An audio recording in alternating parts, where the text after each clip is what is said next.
If you work as a manufacturing facilities engineer, installing a new piece of equipment can be as complex as the machinery itself. From prep work to alignment and testing, it's your team's job to put it all together. That's why it's good to have Grainger on your side. With industrial-grade products and next-day delivery, Grainger helps ensure you have everything you need close at hand through every step of the installation.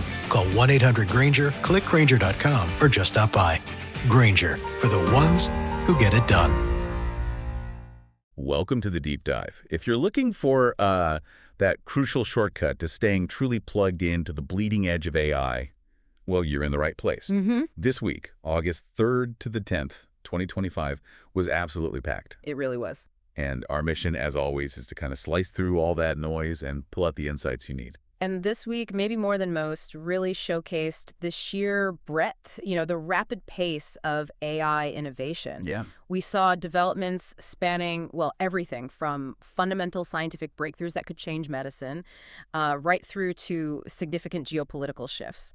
Understanding how these pieces connect is absolutely key, I think, to grasping the bigger picture. Right, where AI is heading and how it actually impacts your world. Exactly. So let's unpack this. Let's dive straight into the core tech, new models, new architectures, some truly transformative capabilities. Okay. The biggest headline, without a doubt, OpenAI's official unveiling of GPT-5, their most advanced AI model yet. Huge news. It promises these significant leaps in reasoning, memory, and what they call multimodal understanding. Which basically means it can genuinely comprehend and connect different types of info, right? Like text, images, audio. All at once, yeah. Much more like a human does. Yeah. It's already powering new ChatGPT features and, it sets a new benchmark.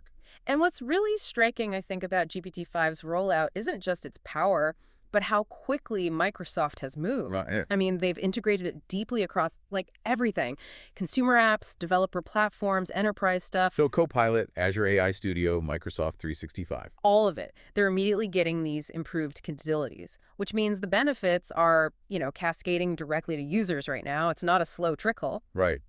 And talking about performance, we saw a pretty compelling demo of that strategic planning this week. The chess competition. Yeah, exactly.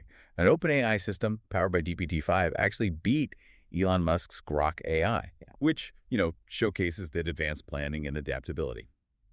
Oh, and a quick side note, OpenAI also brought back GPT-4o after some initial user feedback. Ah, interesting. So they're listening. Seems like it.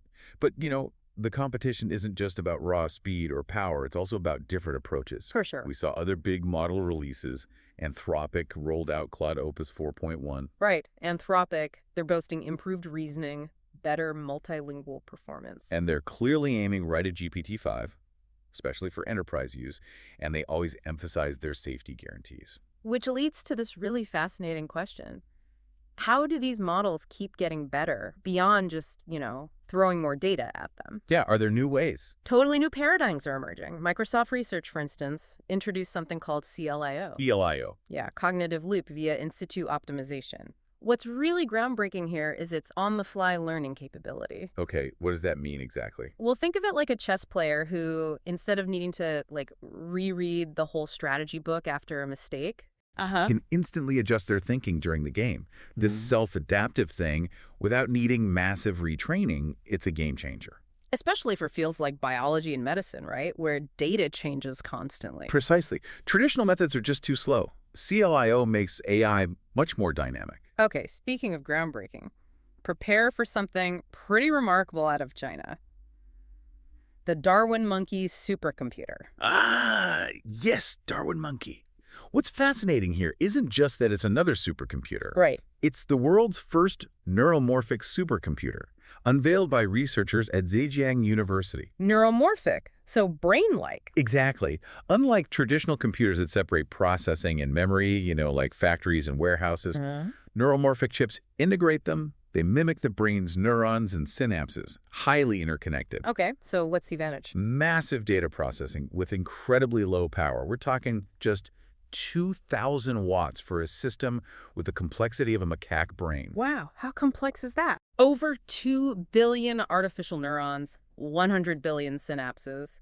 It's powered by 960 Darwin 3 chips and uses DeepSeek's brain-like model. So it's not just faster, it's a fundamentally different computing approach. Absolutely. It opens doors for, well, maybe True brain-inspired AGI someday, and definitely super energy-efficient AI at the edge, way beyond what current GPUs can do. Okay, so we've just peeled back the curtain on some seriously powerful new AI. But the big question for you listening is, how are these breakthroughs actually, reshaping our lives? Right, the real-world impact. From healthcare to how we govern, AI's influence is spreading fast. Some applications are, frankly, transformative. Yeah. Let's start with health and science. NASA and Google are collaborating. Right, on an AI specifically for astronaut health, which makes sense for long space missions. Critical, yeah. And then back on Earth, this fascinating medical breakthrough. Oh, the insulin patient. Yes.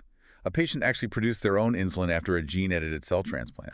Which just highlights how AI and computing are accelerating biotech, right? It's not just analysis, it's helping design these complex interventions. Totally. And something that really caught my eye this week, MIT, Harvard, and the Broad Institute, they've got a new computational AI that can predict where virtually any protein will end up inside any human cell line. Subcellular localization, they call it. And the incredible part is it works even for proteins or cell types it's never seen before. Exactly. And it visualizes the predicted location with amazing precision. This could be huge for targeted drug development. Imagine drugs going exactly where needed. Huge potential. However, it's worth noting a new study served as a bit of a reality check. Oh. It found that for predicting gene perturbation effects, some deep learning approaches haven't yet consistently beaten simpler linear baselines. Interesting. So complexity isn't always the answer. It underscores the challenges, you know? Applying these complex models to certain biological data sets. Sometimes simpler methods still hold their own. Biology is just incredibly nuanced. Good point. Okay, switching gears a bit. Safety, security, regulation.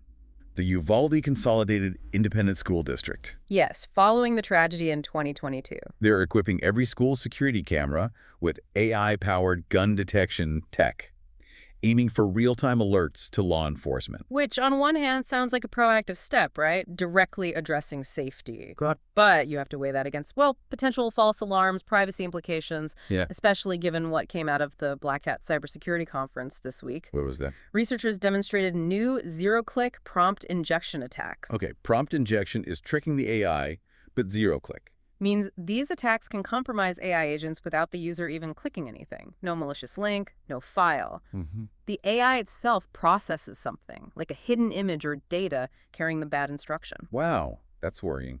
For companies, for regular users. Huge concerns, yeah. Impacts enterprise and consumer environments directly. So on the safety development front, Anthropic researchers are trying something intriguing, almost counterintuitive.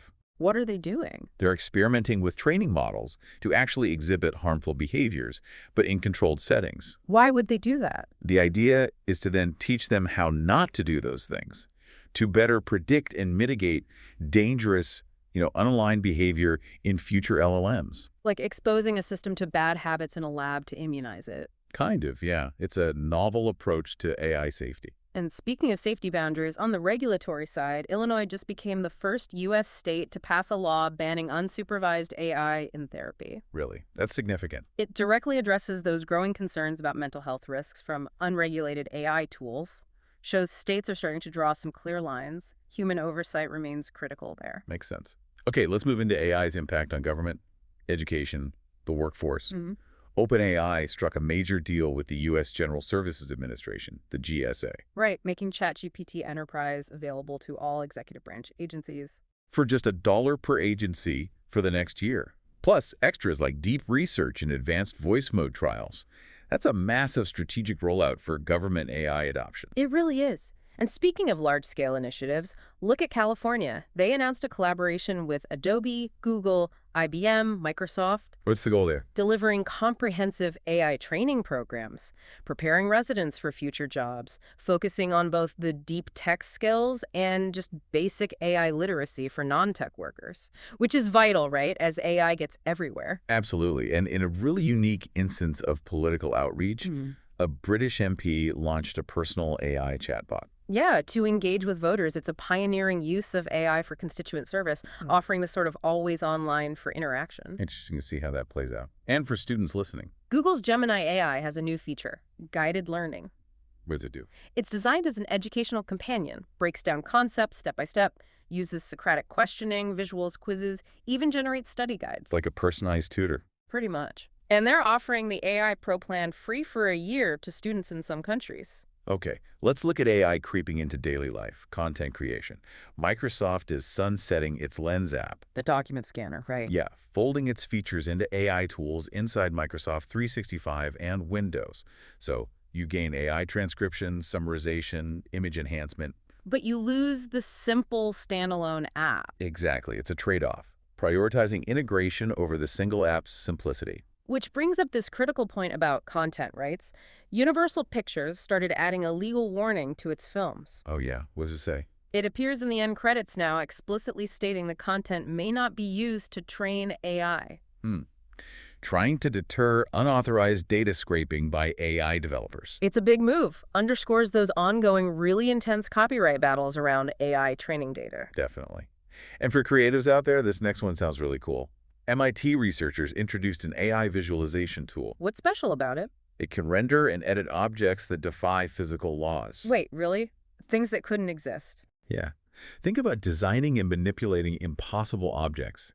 It opens incredible doors for creative design, educational simulations, imaginative storytelling, pushing visuals beyond physical limits. Oh, okay.